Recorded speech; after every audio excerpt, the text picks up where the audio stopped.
Coach छाया आणि आज आपण पाहणार आहोत की B12 डिफिशियन्सी मुळे हेल्थ रिलेटेड प्रॉब्लेम चालू होतात। कारण की B12 हे आपल्या शरीरामध्ये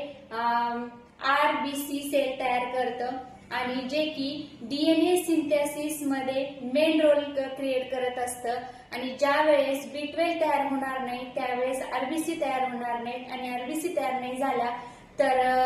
हेअर रिलेटेड प्रॉब्लेम चालू होणार, म्हणजे हेअर लॉस होणं, weakness, body pain, continue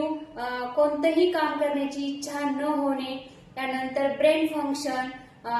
nerves सिस्टमवर पण परिणाम होतो, त्याचबरोबर मूड स्विंग होणं,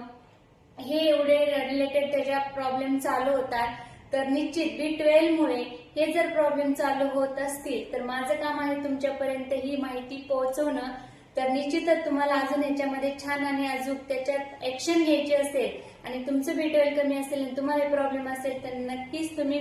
मेसेज करा, DM करा आणि असे छान विविध व्हिडिओ साठी फॉलो करा, शेअर करा, जे की तुमचा एक शेअर कितीतरी लोकांना त्यांचं जीवन बदलण्यामध्ये हेल्प करू शकतं। तर येस, थँक्यू सो मच।